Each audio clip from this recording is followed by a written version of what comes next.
اور آپ کے دور میں سلسلہ نقشبندیہ کا مرکز رامپور ہی رہا، یہ بھی بتا دیں۔ کسی دور میں حضرت مجدد اجل ثانی کے وقت میں مرکز سرین تھا، اس کے بعد وہ جو سکھوں نے معاملات کیے، ظلم کیے، تو وہاں سے منتقل ہو کے دہلی میں مرزا مدد جانے جانا اس سلسلے کے بادشاہ تھے، اور پھر رامپور میں یہ مرکز بنا۔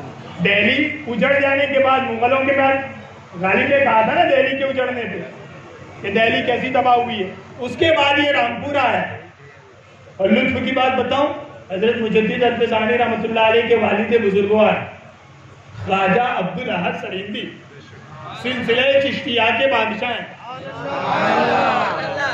سلسلہ چشتیہ کے بادشاہ ہیں، اور آپ چشتی نسبت رکھنے کے باوجود حضرت مجدد اجل ثانی کو آپ نے فیض دیا، مرید نہیں بنا، اور نقشبندی فضائل پڑھ پڑھ کے اپنے بیٹے کو بتاتے رہے کہ جب اس سلسلے کا کوئی مل جائے تو اس سے مرید ہو جانا۔ اور دادا حضرت صاحب کے والد صاحب مفتی غلام نبی رحمۃ اللہ علیہ چشتی سلسلے کا یہ بھی بادشاہ،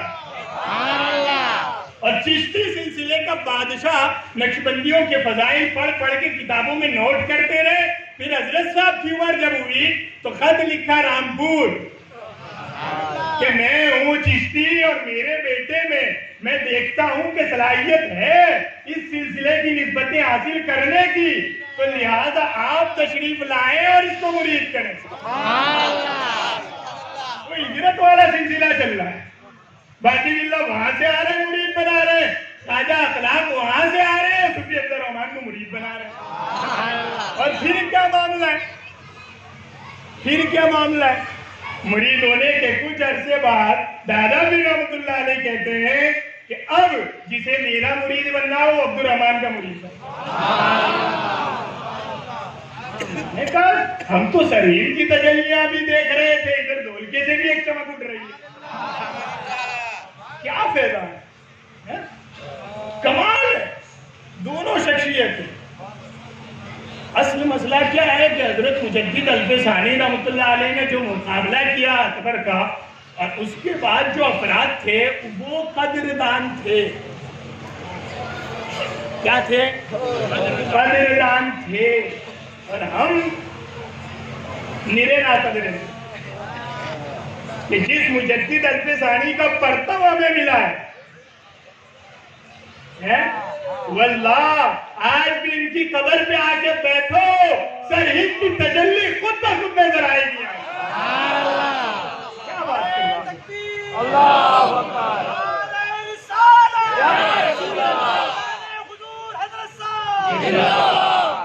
مسئلہ کیا ہے؟ اصل کیا ہے؟ ہم ناقدر ہیں، اور اصل بات سنا کے بعد ختم کر دیں۔ جتنے بھی تصوف جس کو کہتے ہیں، روحانیت جس کو کہتے ہیں، وہ کیا چیز ہے؟ یہ ہمارے بیان کرنے کا کوئی مسئلہ ہے؟ ٹھیک ہے، تصوف علم نہیں، فن ہے۔ کیا ہے؟ فن ہے، یہ پڑھنے پڑھانے سے نہیں آتا، یہ صرف مرشد کی نظر سے آتا ہے۔ کس سے آتا ہے؟ مرشد کی نظر سے آتا ہے۔ بس ایک بات عرض کر کے جو ضروری ہے وہ عرض کر کے میں نکل جاؤں۔ وہ بات کیا ہے؟ میں نے پہلے جو عرض کی کہ سارے کمالات کا جامع اور مرید کے لیے اصل کون ہوتا ہے؟ معرفت الہی کے 4 طریقے۔ کتنے؟ 4 طریقے۔ شاہ ولی اللہ محدث دہلوی نے 3 لکھے ہیں، اس سے قبل مفسرین نے ایک اور بیان، جس کو قرآن نے بھی بیان کیا کہ فی خلق السماوات والارض واختلاف اللیل والنہار لآیات لأولی الالباب الذین یذکرون اللہ قیاما وقعودا وعلی جنوبہم ویتفکرون فی خلق السماوات والارض ربنا ما خلقت هذا باطلا سبحانک فقنا عذاب النار۔ یہ ایک طریقہ ہے جو قرآن میں ہے۔ وہ کیا ہے؟ کہا اللہ کی بنائی ہوئی مخلوق میں غور کرو، جتنا غور کرو گے اس کی معرفت بڑھتی جائے گی۔ موبائل خریدتے ہو تو 4 GB 464 دیکھتے ہو، 332 دیکھتے ہو، 6128 دیکھتے ہو، 12256 دیکھتے ہو۔ کبھی اپنے دماغ پہ غور کیا کہ اللہ نے اس دماغ میں کتنی میموری رکھی ہے؟ 80 سال کا بوڑھا کہتا ہے میں جب 8 سال کا تھا تب یوں ہوا تھا۔ میں نے کہا اسٹوریج کتنے ہے؟ 80 سال کی میموری تیرے اتنے سے پیجے میں آ گئی ہے۔ معلوم کیا ہوا؟ معلوم ہوا مخلوق جو بنائے اور کامل نہ ہو اسے مخلوق کہتے ہیں، اور جو بنائے اور اپنی جگہ پہ پرفیکٹ ہو اس بنانے والے کو خالق کہتے ہیں۔ پہلی معرفت کا ذریعہ کیا؟ اپنے آپ پہ جتنا غور کرو گے معرفت بڑھتی ہے۔ دوسرا، شاہ ولی اللہ محدث دہلوی کہتے ہیں غور کرنے کے بعد مثلا ایک کافر نے غور کیا اور کہا کہ ہاں اللہ ایک ہے، پھر حضور پہ ایمان لیا، اب جتنا ذکر کرے گا اتنی معرفت بڑھے گی۔ ذکر کیا ہے؟ نماز پڑھے، فرض کرے، فرض ادا ہونے کے بعد واجبات، واجبات کے بعد نوافل کی کثرت، ٹھیک ہے۔ دوسرا، دو طریقے ہو گئے۔ تیسرا، مراقبہ۔ یہ خاص شاہ ولی اللہ محدث دہلوی فرماتے ہیں، یہ خاص سلسلے نقشبندیہ کے حوالے سے میں بیان کروں، شاہ ولی اللہ خود کہتے، ٹھیک ہے۔ تیسرا کیا ہے؟ مراقبہ۔ اور مراقبہ کی کیفیت کیا ہے حضرت صاحب بتائیں گے، میرے بس میں یہ کیونکہ کھلی بات کیا کہ میں ٹھہرا مولوی، سمجھ گئے نا مسئلہ۔ یہ بات اس لیے بیان کر رہا ہوں کہ یہ جو مولوی اور صوفی کا جھگڑا کھڑا کیا گیا ہے یہ بھی غلط ہے۔ کیوں؟ اس لیے غلط ہے کہ اللہ نے امت محمدیہ میں جس کو دو سمندر ملانے والا بنا کے بھیجا اس کا نام مجدد الفسانی، اور ملا لڑ کے مر گئے تھے۔ مجدد الفسانی نے مولوی کو اتنی تجلیات اور اتنی توجہات دی کہ مولوی سب سے بڑا صوفی بن گیا۔ خواجہ ہاشم کشمی کہتے ہیں کہ میں حضرت مجدد کی بارگاہ میں ہوتا تھا، جب توجہ کی وجہ سے میری حالت شکر کی ہوتی تھی تو حضرت مجدد الفسانی کہتے تھے بخاری لے کے آگے پڑھاتا ہوں۔ میں نے کہا وہ جھگڑے ختم ہو گئے، کوئی ملا نہیں، کوئی صوفی نہیں، جو معرفت الہی میں سچا نکلے وہی مولوی وہی صوفی۔ سمجھ گئے بات؟ تو تیسری چیز کیا؟ مراقبہ۔ اور چوتھی چیز، شاہ ولی اللہ محدث دہلوی 12ویں صدی کا مجدد، ولی اللہ محدث دہلوی کی کیا شان میں بیان کروں، کبھی جشن شاہ ولی اللہ ہوگا تو اس میں بیان کریں گے، کیونکہ یہ بھی نقشبندی سلسلے کا بادشاہ ہے۔ خواجہ باقی اللہ کے جو دو بیٹے ہیں نا، خواجہ عبداللہ و عبید اللہ، خواجہ عبید اللہ کے مرید ہے خواجہ عبد الرحیم، اور خواجہ عبد الرحیم کے فرزند شاہ ولی اللہ محدث دہلوی، سمجھ گئے؟ تو یہ ایک الگ موقع ہے۔ شاہ ولی اللہ کہتے ہیں چوتھا طریقہ کیا ہے؟ پیر کا تصور، یوں نظر جھکا کے پیر کا خیال کرنا، پیر کی صورت کا تصور کرنا، فرمایا یہ معرفت الہی کا چوتھا طریقہ۔ ایک حوالہ پڑھ کے بات ختم کر دوں، کس کی؟ بریلی کا تاجدار، سنیوں کا امام، امام اہل سنت، امام عشق و محبت سرکار سیدی و سندی اشاہ امام احمد رضا محدث بریلی۔ سبحان اللہ، سبحان اللہ۔ محمد رضا کون ہے؟ مولانا غزالی نقشبندی کا پوتا۔ یہ بھی راز ہے جو کھل سکتے ہیں، ٹھیک ہے، لیکن وقت نہیں، ٹھیک ہے۔ امام احمد رضا سے سوال ہے، بتاؤ رضیہ شریف میں لیاقوت الواسطہ فی قلب عبد الرابطہ، امام اہل سنت کا پورا رسالہ اس میں موجود۔ سوال یہ ہوا ہے کہ نقشبندی صوفیوں کی کتاب میں معرفت الہی کا ایک طریقہ پیر کا تصور بھی لکھا ہے، تو کیا پیر کا تصور کرنا شریعتاً جائز ہے؟ امام اہل سنت سے سوال ہے، آپ نے 30 دلیلوں سے اس کا جواب، کتنی؟ 30 دلیلوں سے اس کا جواب دیا ہے۔ میں نے کہا جو اتنے چھوٹے مسئلے پہ 30 دلیلیں لے آئے نا اس کو بریلی کا تاجدار۔ یہ جو خانقاہوں میں بیٹھ کے بھوکتے ہیں نا، کیا احمد رضا کون ہے؟ پٹھان تھا، خان تھا، پٹھان تھا، خان تھا۔ میں نے کہا تیری خانقاہوں کی جو قدریں بچی ہے نا یہ پیدا نہیں امام احمد رضا، وہابیوں نے الٹ کے رکھ دیا تھا، پوچھنے کوئی نہیں آتا تھا۔ ہاتھ چومنا کہاں سے جائز ہے؟ دلیل امام احمد رضا نے دی ہے۔ مرید بنانا کہاں سے جائز ہے؟ دلیل امام احمد رضا نے دی ہے۔ مرید کا اپنے پیر کا ادب کرنا کہاں سے جائز ہے؟ دلیل امام احمد رضا نے دی ہے۔ تو پوچھا سوال ہے کہ مرید نقشبندی سلسلے میں معرفت الہی کا ایک طریقہ پیر کا تصور کرنا بھی ہے، تو یہ جائز ہے یا نہیں؟ ٹھیک ہے، آپ نے جواباً قرآن سے ایک آیت پڑھی فَاسْأَلُوا أَهْلَ الذِّكْرِ إِن كُنتُمْ لَا تَعْلَمُونَ. اور اس کی وضاحت میں آپ نے لکھا کہ اگر تم معرفت الہی کے طریقے نہیں جانتے تو ان سے پوچھو جو جانتے. کیا وضاحت لکھی صاحب کی؟ فَاسْأَلُوا أَهْلَ الذِّكْرِ إِن كُنتُمْ لَا تَعْلَمُونَ. اس مسئلے کی دلیل قرآن میں موجود ہے کہ اگر تم معرفت الہی کے طریقے نہیں جانتے تو ان سے پوچھو جو جانتے ہیں. اور پھر آپ لکھتے ہیں کہ اب جو جانتے ہیں ان میں کس کی بات تجھے سناؤں؟ ہزاروں دلیلیں ہیں. المختصر میں تجھے امام ربانی کی ایک بات سنا دوں. لکھ رہے ہیں اور کتنے والے دیے ہیں پتہ ہے؟ پہلی چیز سے بھی دیا ہے, دوسری سے بھی دیا ہے, تیسری سے بھی دیا ہے, پھر آپ کے دوسری سے چوتھا والا بھی دیا. اور وہ بات کیا ہے؟ امام محمد رضا کہتے ہیں معرفت الہی کا ذریعہ پیر ہے. یہ بات میں تجھے اپنے منہ سے نہیں سناتا, اس سے سناتا ہوں جس سے سننے کا اللہ نے حکم دیا. کیوں؟ جب تم نہیں جانتے تو ان سے پوچھو جو جانتے ہیں. تو جانتا کون ہے؟ امام محمد رضا کہتے ہیں مجھے دل فضانی جانتے ہیں, تو میں ان سے پوچھوا لیتا ہوں تجھے. اور پھر آپ نے مکتوبات امام ربانی اس کی ایک عبارت پیش کی. عبارت کیا ہے فرماتے ہیں حضرت مجدد الفسانی فرماتے ہیں بندہ انسان اپنی کثافتوں کی وجہ سے اور اپنی زندگی کی مصروفیات کی وجہ سے, ہر بندہ تو بیٹھ کے 24 گھنٹے اللہ اللہ نہیں کر سکتا نا, ورنہ آٹو کون چلائے گا, بجلی کیسے آئے گی, کھانا کیسے پکے گا؟ عورتیں اگر اللہ اللہ کرنے لگے تو 2 ٹائم بھوکا مرے گا. تو امام ربانی فرماتے ہیں کہ ہر شخص اپنی اپنی مصروفیات میں الجھا ہوا ہوتا ہے اور دنیاوی کثافتیں اس پر غالب ہوتی ہیں. مال کمانے کی فکر ہے تو ابھی روح جو ہوتی ہے, جو نیکی کا ایک غلبہ ہوتا ہے, جب مال کی لالچ آنے لگتی ہے تو پھر حرام کی طرف بندہ بھاگتا ہے. کیوں کہ وہ جو روح کی لطافت تھی وہ ختم ہو گئی. مال کی لالچ جب بڑھی تو بندہ میل کی طرف جاتا ہے.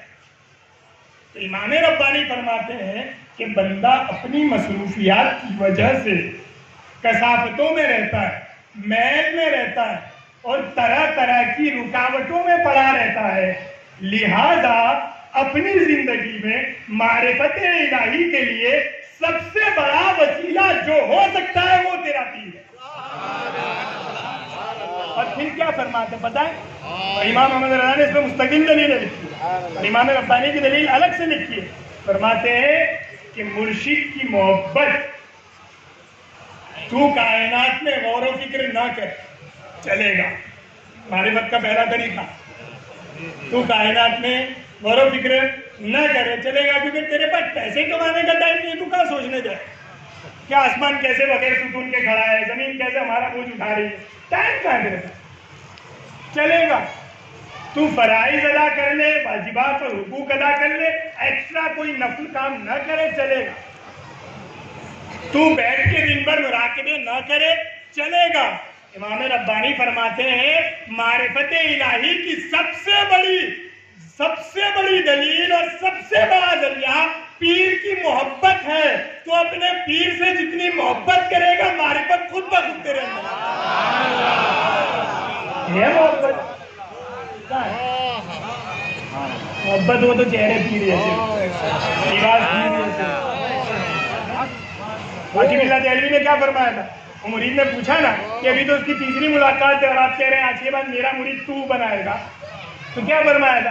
یہ بڑا بھرا ہوا آیا تھا, صرف توجہ کی ضرورت تھی, تو ایسے بن کے آؤ کہ ایک توجہ میں مرشد تمہارا کام کرے. اب یہ تو ڈبل میل ہے, گندے میلے کچیلے ہو کے آنا بھی ہے, پھر پہلے پیر پالش کر کے صاف بھی کرے, پھر توجہ بھی دے, اور اس کے بعد جا کے پھر اپنے کام میں لگے ہوں. پیر صاحب کی شرح میں جانا تو پڑے گا. میں نے کہا اس کا کوئی کام نہیں. کیوں کہ پہلے 3 ذریعے معرفت کے پہلے ہی تیرے پاس نہیں تھے. جو ایک تھا اس کو تو نے خود غرضی بنا لیا ہے. واللہ آج بھی دلوں کو صاف کر لو, اللہ والوں کی بارگاہ میں صرف اللہ کے لیے آؤ, تمہارا بیڑا پار. خواجہ نقشبند اس سلسلے کے بادشاہ فرماتے ہیں اللہ نے ہمیں اس لیے دنیا میں بھیجا ہے کہ لوگوں کو دنیا سے ہٹا کے اللہ کی بارگاہ تک پہنچائے، اور لوگ ہیں کہ سوائے دنیا کے ہم سے کچھ مانتے ہی نہیں۔ حضرت صاحب دعا کرتے ہیں گھر بن جائے، حضرت صاحب دعا کرتے ہیں پیسے آ جائیں، حضرت صاحب دعا کرتے ہیں۔ میں نے کہا تصوف کی پہلی شرط کیا ہے پتہ ہے؟ المرید لا یرید الا اللہ۔ مرید جب بھی پیر کے پاس آتا ہے ایک ہی بات کرتا ہے، حضرت صاحب اللہ سے ملا دیں۔ اور ملانے کا کام کیا ہے؟ خواجہ بہاؤالدین نقشبندی فرماتے ہیں جو سچی نیت سے آیا، میں سلسلے کا بادشاہ خواجہ بہاؤالدین کہتا ہوں کہ میرے سلسلے میں جو سچی نیت سے آیا اس کو ولی بنانا ہماری ذمہ داری۔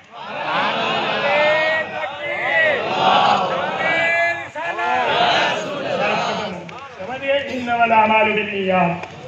قال نبی صلی اللہ علیہ وسلم، حضور علیہ السلام نے فرمایا عملوں کا دار و مدار نیت پہ ہے۔ مرید بنو، اللہ کے لیے بنو، کامیاب ہو۔ ان دو ہستیوں کا فیض اٹھا، آج مزار پہ اٹھاؤ، ٹھیک ہے؟ اس لیے اپنے بچوں کو بھی حضرت صاحب کی محبت ڈالو نا دل میں۔ کیوں ادھر ادھر کے کپڑے پہناتے ہو؟ کیوں ادھر ادھر کی اسٹوریاں سناتے ہو؟ کیوں اسپائڈر مین بیٹ مین دکھاتے ہو؟ کیا تمہارے پاس دکھانے کے لیے ہیرو نہیں ہے یہ دولکا میں؟ کیا تمہارے پاس دکھانے کے لیے بادشاہ نہیں ہے زرین میں؟ سکھاؤ نا اپنے بچوں کو ایسے، ٹھیک ہے؟ یہ ہے پیغام۔ منائیں، بزرگوں کا فاتحہ گھروں پہ دیں، خوب محفلیں منائیں، اور صرف پیر کی محبت اپنے دلوں میں کریں، ٹھیک ہے؟ اللہ تعالیٰ علم و عمل کی توفیق عطا فرمائے۔ اللہ تعالیٰ حضرت مجدد عرف ثانی اور حضرت صاحب رحمۃ اللہ علیہ کے فیضان سے ہمیں مالا مال فرمائے، ان کی برکتوں سے ہمارے گناہ معاف فرمائے، ان کی برکتوں سے ہمارے دلوں میں نور پیدا فرمائے۔ وآخر دعوانا الحمدللہ رب العالمین۔ السلام علیکم۔